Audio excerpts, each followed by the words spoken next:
students, welcome to Studify Success.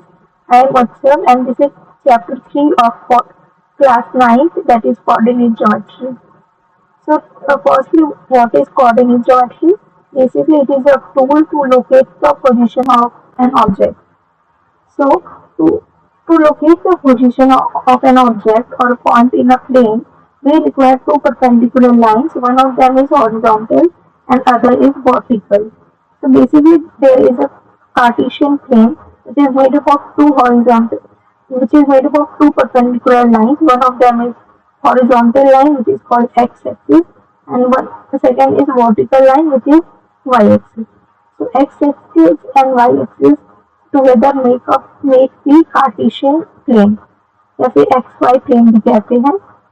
So this is my x-axis and this is my y-axis, and the point where x-axis and y-axis intersect is called origin. Next point is the plane is called Cartesian or coordinate plane and lines are called coordinate axis. Horizontal line is called x-axis and vertical line is called y-axis. The coordinate axis divides the plane into four parts called quadrants and point of intersection is called origin. So basically ये जो x-axis और y-axis है ये xy plane को four equal parts में divide करती है जिसको हम quadrants बोलते हैं. So here if you can see, this is first quadrant, this is second quadrant, this is third quadrant and this is fourth quadrant. So जब भी हम xy plane draw करते हैं तो x का जो राइट साइड होता है उसको पॉजिटिव डायरेक्शन में उसको पॉजिटिव कंसीडर करते हैं, लेफ्ट साइड को हम नेगेटिव कंसीडर करते हैं. सिमिलरली वाई एक्सिस के ऊपर जो होते हैं उसको हम पॉजिटिव एक्सिस बोलते हैं, जो नीचे होता है उसको नेगेटिव एक्सिस बोलते हैं. तो अगर कभी हमें पॉइंट को लोकेट करना है, suppose first of all I will explain you about the distance of a point from y-axis is called x-coordinate. So अगर ये मेरा कार्टेशियन प्लेन है तो अगर मैं y-axis के परपेंडिकुलर एक लाइन ड्रॉ करती हूँ तो वो जो होगा उस suppose I am considering our perpendicular line to y-axis. तो अगर मैं y की परपेंडिकुलर लाइन को ड्रॉ करती हूँ तो that will give me a coordinate of x.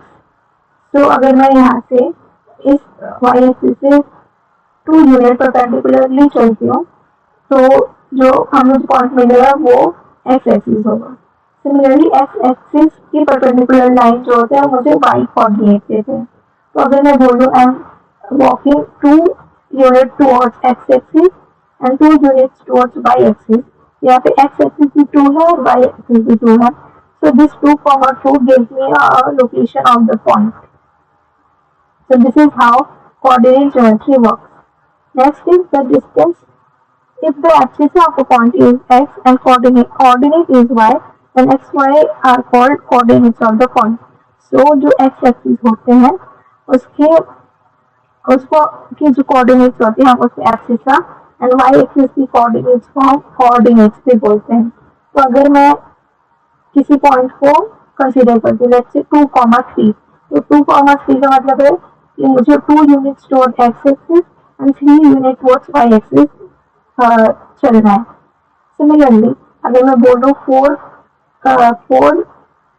4 unit towards X axis and -3 units towards Y axis, so this will give me a coordinate of 4, So basically what I want to tell you is कि जब भी हम coordinate mention करते हैं तो first हम y x की position mention करते हैं और फिर y की पोजीशन को.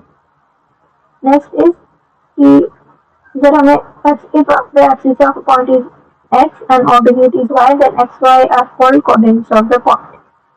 So next is the coordinate of the point on the x-axis are of the form x, 0 and that of the point y-axis are 0, y. So अगर कोई point x axis पे होता है तो उसका y कोऑर्डिनेट 0 होता है, क्योंकि y कोऑर्डिनेट का मतलब ये होता है कि x कितना परपेंडिकुलर है. तो अगर कोई पॉइंट x पे ही है तो उसका y से अगर x कोई पॉइंट x एक्सिस पे लाई करता है तो अगर हम ये जानना चाहते हैं कि एक परपेंडिकुलर लाइन हम खींचे अगर तो कितने डिस्टेंस पे होगा, तो यहाँ पे क्योंकि x पे लाई करते हैं तो वो 0 यूनिट का होगा. सिमिलरली अगर कोई लाइन वाई एक्सिस पे की बात करें तो वाई एक्सिस पे जो पॉइंट्स होंगे उनके एक्स कोऑर्डिनेट 0 होंगे, क्योंकि यहाँ पे परपेंडिकुलर डिस्टेंस जो है वो 0 होगा अगर कोई लाइन कंसीडर करें जो कि परपेंडिकुलर है वाई की।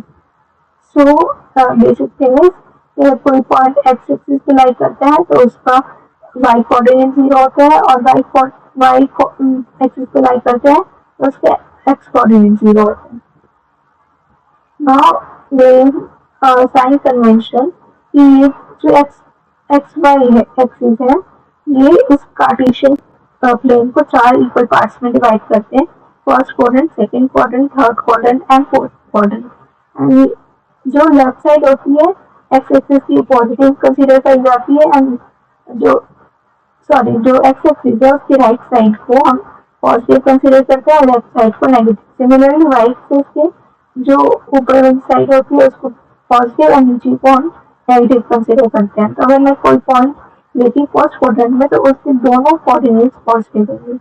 अगर मैं सेकंड क्वाड्रेंट में लेती हूँ तो उसके एक्स जो होगा वो नेगेटिव एंड वाई जो होगा पॉजिटिव कोऑर्डिनेट होगा।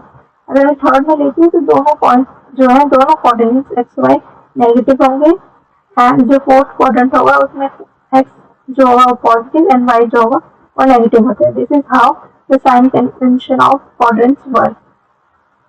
So student, this is all about the coordinate geometry. So if I have to recall you कि क्या होता है coordinate geometry, basically दो perpendicular lines होती है x axis and y axis जो कि कार्टेशियन प्लेन को 4 इक्वल पार्ट्स में डिवाइड करती हैं, एंड द पॉइंट जहाँ पे दोनों लाइन इंटरसेक्ट करती है X axis and Y axis वो होता है ओरिजिन। एंड एक्स एक्सिस पे जो पॉइंट्स होते हैं उनकी वाई कोऑर्डिनेट 0 होते हैं, एंड जो वाई एक्सिस पे पॉइंट्स होते हैं उनके एक्स कोऑर्डिनेट 0 होते हैं, एंड एक्स कोऑर्डिनेट उसको हम एब्सिसा भी बोलते हैं, एंड वाई जो वाई कोऑर्डिनेट्स होते हैं उसको हम ऑर्डिनेट्स बोलते हैं। तो अगर एक कोई क्वेश्चन आता है कि जो एक्स एक्सिस पे पॉइंट्स होते हैं उनके ऑर्डिनेट्स क्या होंगे तो वो होता है 0। सिमिलरली जो वाई एक्सिस पे एब्सिसा होता है वो होता है 0। So student, this is all about today's class. If you find the class useful and want to download the notes of this chapter, you can download from the link which is provided in description box. Also, you can download our app STUDIFYSUCCESS. Thank you.